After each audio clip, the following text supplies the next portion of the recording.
Saludos, saludos, mis hermanos, mis hermanas. Seguimos con nuestra lectura sobre el profeta Ezequiel. Pero antes de continuar, el día de ayer pasó algún tipo de inconveniente técnico con la grabación y no se logró escuchar la parte que se grabó sobre Ezequiel 36, que por cierto es una de las partes más importantes del libro de Ezequiel y que conecta como una antesala con lo que hoy vamos a ver. Entonces voy a tomar estos primeros minutos para desarrollar desde Ezequiel 36, que era un capítulo que correspondía al día de ayer, pero repito, en la reseña esa parte pues no quedó bien grabada. En Ezequiel 36 se nos presenta una imagen de restauración de parte de Dios. Como ya lo hemos mencionado, estamos entrando aquí a una sección donde ya el juicio fue consumado. El pueblo de Jerusalén fue vuelto a llevar cautivo al exilio, la ciudad fue quemada, fue destruida, el templo fue hecho ruina total. Así es que ese juicio ya pasó y ellos entonces están enfrentando una gran derrota, pero sobre todo están enfrentando lo que es la incertidumbre de su identidad como pueblo. Si ellos son el pueblo de Dios, pero parece que Dios los ha abandonado porque son presa de todos sus enemigos y además el lugar que representaba la presencia de Dios en medio de ellos, que era el templo, también ha sido derrotado, también ha sido destruido, ¿qué caso tiene seguir?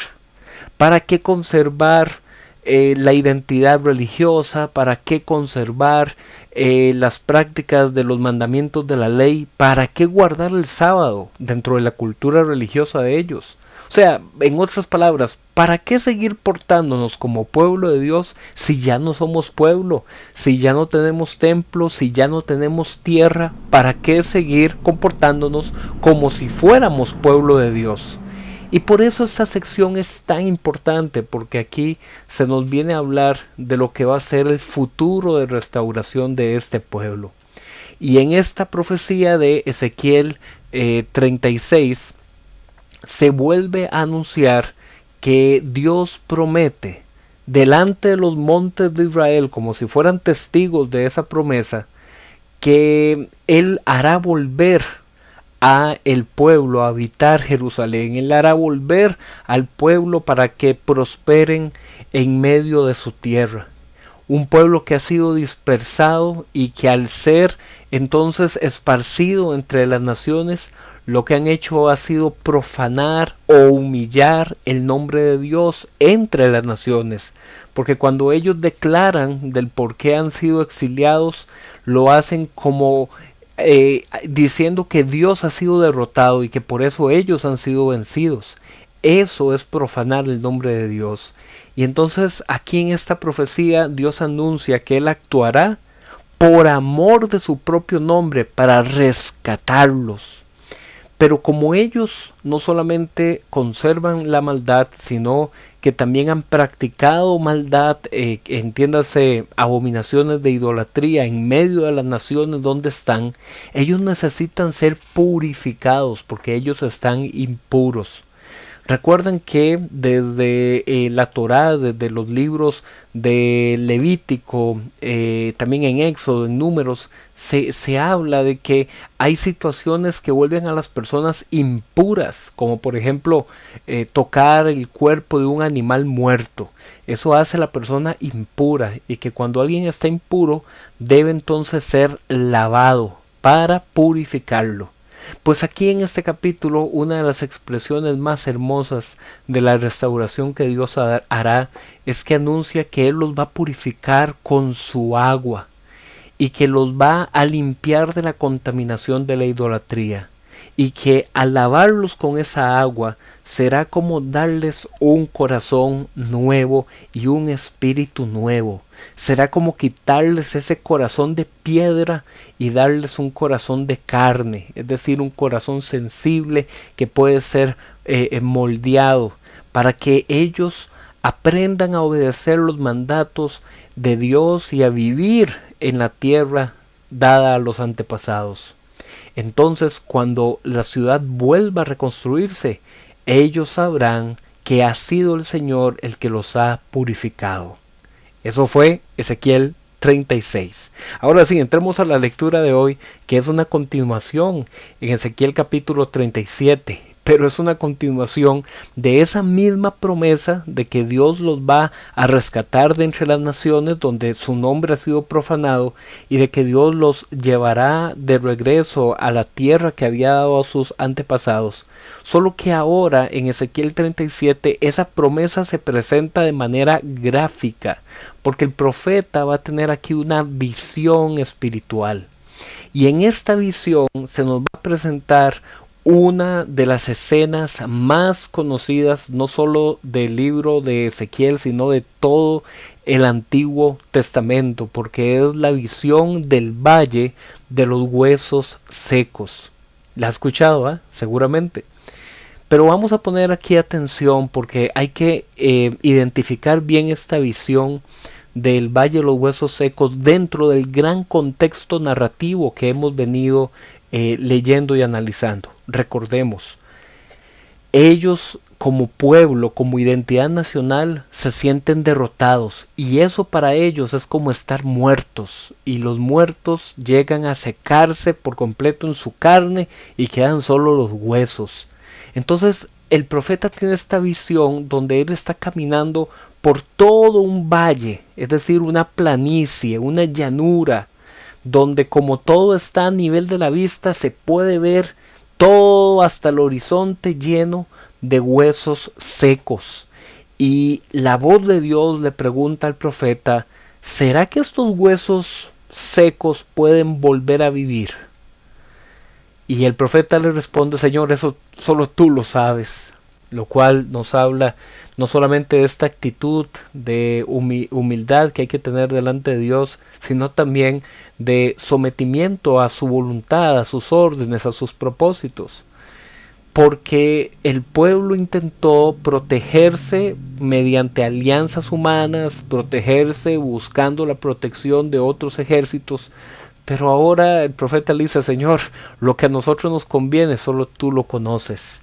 Y entonces el Señor le dice: profetízale a esos huesos secos que el Señor les dará un espíritu y les dará vida, que los cubrirá de carne y piel para que tengan aliento de vida. Esta expresión de aliento de vida nos recuerda el libro de Génesis. Recuerdan que en Génesis se nos menciona en el capítulo 2 que del barro de la tierra el Señor formó un cuerpo, pero era solo eso, cuerpo, hasta que sopló aliento de vida y entonces llegó a ser un ser viviente.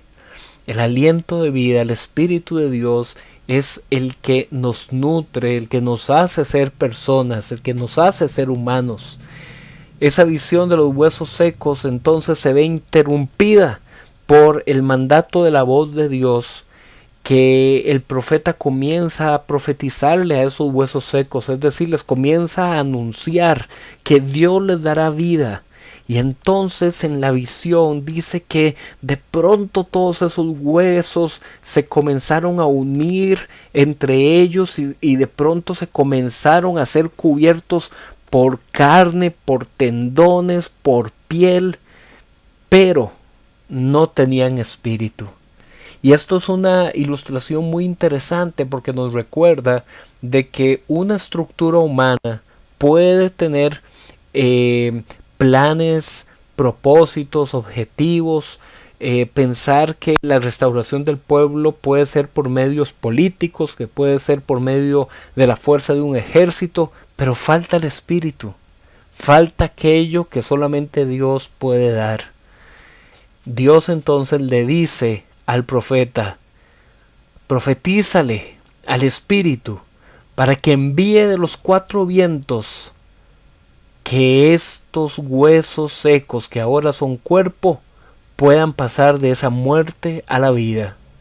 Y así fue, y el viento sopló y recibieron vida por medio del Espíritu de Dios y se convirtieron en un ejército puesto en pie, que representa al pueblo de Israel, que ha sido restaurado a su tierra. Y ahora para ellos es una experiencia, o será una experiencia en el futuro narrativo de este capítulo, de salir de la tumba para regresar a la vida cuando recuperen la tierra que se les ha quitado. Luego se nos habla una nueva profecía dentro de ese mismo capítulo que complementa la visión del Valle de los Huesos Secos. Pero ahora Dios lo que le pide al profeta es un acto profético. Él debe tomar dos varas, en una vara escribir el nombre del reino del norte, en la otra vara escribir el nombre del reino del sur y unirlas por medio de su mano. Y esto era una forma de mostrar que cuando se dé el retorno del pueblo a la tierra, será para ser unificados bajo un solo reino y bajo un solo rey.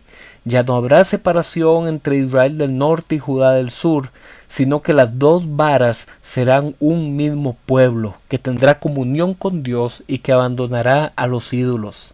Aquí entonces se nos presenta la esperanza mesiánica, porque dice que el rey y pastor de ese pueblo será David. Evidentemente se refiere entonces al anuncio de un descendiente de David que reinará sobre ellos. Y eso es lo que nosotros hemos conocido como el pacto davídico. Pero luego se nos dice que ese pueblo unificado que tiene al hijo de David como su rey y como su pastor, aprenderá a cumplir los mandamientos del Señor. Ok, esto nos recuerda al pacto de el Sinaí, al pacto de Moisés, el pacto basado en la obediencia en la ley. Pero también dice que este pueblo poseerá la tierra, que nos recuerda al pacto con Abraham. Y en ese momento Dios pondrá su santuario para habitar en medio del pueblo con un pacto eterno. Es decir, la presencia de Dios por medio del templo también será restaurada. En Ezequiel capítulo 38, después de lo que han sido estas visiones de restauración, se nos anuncia que el pueblo sufrirá un gran enemigo futuro. Y a ese enemigo futuro se le pone el nombre de Gog. Y Gog es el gobernante y líder del ejército de la tierra de Magog.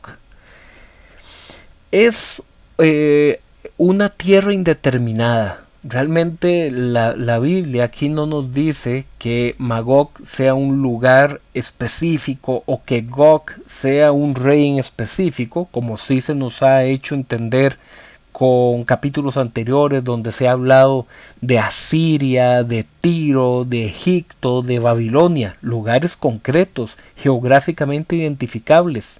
Pero entonces Magog, ¿dónde queda Magog? Bueno, se ha cometido o se ha intentado identificar a Magog con ciertos lugares geográficos que la Biblia no lo dice, y eso ha sido un error. Se ha cometido ese error.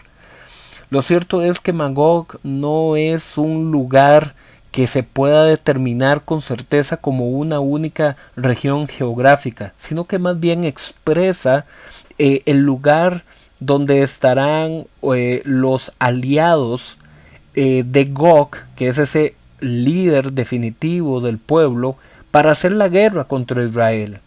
Pero esta vez los enemigos del pueblo de Dios que la atacarán desde el norte, esta siempre es una posición cardinal de los ataques desde el norte, porque era una forma en la que el pueblo entendía que por ahí venían los ataques y las amenazas. Ahora entonces se dice que es Dios el que defenderá a su pueblo. Anteriormente hemos visto que cuando Asiria atacó desde el norte, logró vencer a Israel, y cuando Babilonia atacó desde el norte, logró vencer a Judá. Pero ahora Gog, procedente de Magog, atacará desde el norte, junto con sus aliados, pensando que Israel, este Israel restaurado, este Israel que tiene la vida nueva del Espíritu de Dios, piensan que es un pueblo indefenso, fácil de despojar, pero serán atacados directamente por Dios.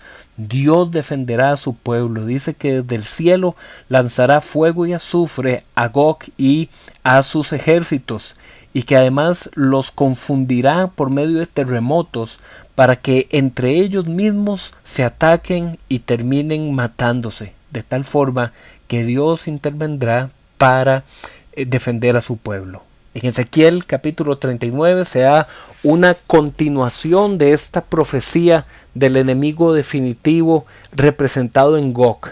Y repetimos, más que intentar identificar a Gog bajo una identidad de un enemigo concreto, más bien aquí lo que se busca es ilustrar las amenazas futuras que tendrá el pueblo restaurado, pero con un cambio. Ahora es Dios el que los protege. Se presenta entonces una ilustración del pueblo restaurado tomando las armas del enemigo para usarlas como si fueran leña para el fuego. Y también se presenta a las aves del cielo y las bestias del campo comiéndose los cuerpos de todos esos muertos de Gog y su ejército.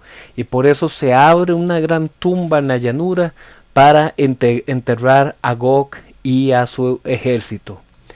¿Recuerdan cómo comenzamos esto de la sección donde había un valle de huesos secos? Y que esos huesos secos que representaban a ese pueblo de Israel vencido llegaron a ser un cuerpo con vida, con el aliento de Dios sobre ese valle.